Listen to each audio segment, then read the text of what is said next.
अस्सलामु अलैकुम वरहमतुल्लाहि वबरकातुहू। सवाल ये है, क्या कर्ज़ लेकर कुर्बानी की जा सकती है? अगर किसी शख्स के पास रकम मौजूद ना हो तो क्या वो किसी से उधार लेकर कर्ज़ मांग कर कुर्बानी कर सकता है? क्या उसकी कुर्बानी अदा हो जाएगी? तो देखें, इसकी तीन सूरतें बनती हैं। एक सूरत तो ये है कि उस शख्स पर कुर्बानी वाजिब हो, दूसरी सूरत ये है कि कुर्बानी वाजिब ना हो, और तीसरी सूरत ये है कि कुर्बानी तो वाजिब है और छोटा मोटा जानवर वो अपनी जेब से कर सकता है, लेकिन वो चाह रहा है कि जिस तरह पिछले साल मैंने बड़ा जानवर कुर्बान किया था उसी तरह बड़ा जानवर कुर्बान करूं, तो उसके लिए वो अगर कर्ज़ ले रहा है।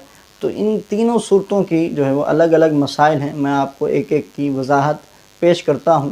पहला शख्स तो वो है कि जिस पर कुर्बानी वाजिब है, यानी जो 52.5 तोले चांदी का मालिक है या 52.5 तोले चांदी के बराबर रकम का मालिक है। वो रकम के जो ज़रूरत से ज़ायद हो, ज़रूरत में जो रकम होती है, इस्तेमाल में जो पैसे होते हैं, वो इसमें काउंट नहीं किए जाते। मिसाल के तौर पर घर के राशन के अखराजात हैं, यूटिलिटी बिल्स हैं, इसके अलावा अगर किराए के मकान में रहते हैं तो किराया अदा करना होता है, तो ये ज़रूरत में शामिल है, इन्हें काउंट नहीं किया जाएगा। इसके अलावा अगर कोई आपके पास रकम है तो उसका 52.5 तोले चांदी की कीमत तक पहुँचना या उससे ज़ायद होना, तब कुर्बानी वाजिब होती है, वरना कुर्बानी वाजिब नहीं होती। इसी तरह ज़रूरत से ज़ायद चीज़ें आपके पास हैं, आपके पास जो है वो ज़रूरत से ज़ायद कपड़े रखे हुए हैं, आप इस्तेमाल कुछ कपड़े करते हैं लेकिन कुछ वो हैं जो रखे रहते हैं, उनकी मालियत इसमें काउंट होगी।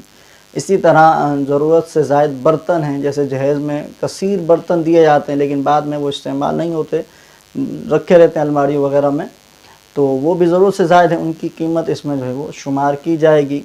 इसी तरह अगर आप किसी बड़े घर में रहते हैं और उस घर के अंदर कई कमरे हैं, कुछ कमरे आप इस्तेमाल करते हैं लेकिन कुछ कमरे सर्दी गर्मी में भी फारिग पड़े रहते हैं, इस्तेमाल में नहीं हैं, तो उनकी जो कीमत है वो भी इसमें काउंट की जाएगी। इसी तरह आपने अपने घर के अलावा कोई और प्लाट लिया हुआ या घर बना के किराए पे दिया हुआ है, दोनों सूरतों में इनकी जो मालियत है वो इसमें कुर्बानी के निसाब में काउंट की जाएगी, क्योंकि ये ज़रूरत से ज़ायद है।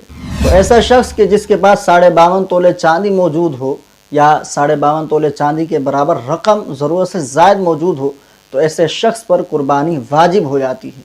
अब सूरत हाल ये है कि इसके पास इस वक्त रकम मौजूद नहीं, यानी कुर्बानी के दिनों में इसके पास पैसे मौजूद नहीं है कि जिससे ये जानवर ख़रीद सके या हिस्सा डाल सके। तो फुक़हा ने ये फरमाया है कि अगर किसी शख्स पर कुर्बानी वाजिब है और उसके पास उस वक्त रकम मौजूद नहीं है, तो हुक्म है कि किसी से कर्ज़ लेकर या कोई चीज़ बेच कर कुर्बानी करे। बाहर सूरत कुर्बानी ज़रूर करना होगी, किसी भी सूरत में उसे कुर्बानी मुआफ़ नहीं है। दूसरा वो शख्स है कि जिस पर कुर्बानी तो वाजिब नहीं है लेकिन वो फिर भी कुर्बानी करना चाहता है, अल्लाह की राह में कुछ ना कुछ पेश करना चाहता है, सवाब कमाना चाहता है, और उसके पास रकम भी मौजूद नहीं है, तो क्या ये शख्स कर्ज़ ले सकता है या नहीं ले सकता? तो देखें, अगर ये आसानी से कर्ज़ वापस कर दे और इसे इज़्ज़त के साथ कर्ज़ा मिल जाता है तो उसमें कोई हर्ज नहीं है, ये ले के कुर्बानी कर ले और फिर जैसे ही आसानी हो कर्ज़ वापस कर दे। जो उसकी मियाद है, जो मुद्दत है, उसमें वो कर्ज़ अगर ये लौटा दे तो कोई हर्ज नहीं है, कुर्बानी ये कर सकता है, कर्ज़ ले के भी कुर्बानी ये कर सकता है। तीसरा वो शख्स है कि जिस पर कुर्बानी वाजिब है और इतनी रकम भी है उसके पास कि वो हिस्सा डाल सकता है या कोई जानवर ख़रीद सकता है, कुर्बानी वो कर सकता है, लेकिन वो ये चाह रहा है कि जिस तरह पिछले साल मैंने बड़ा जानवर ख़रीदा था, महंगा जानवर ख़रीदा था, इस साल भी मैं आलीशान कुर्बानी करूं।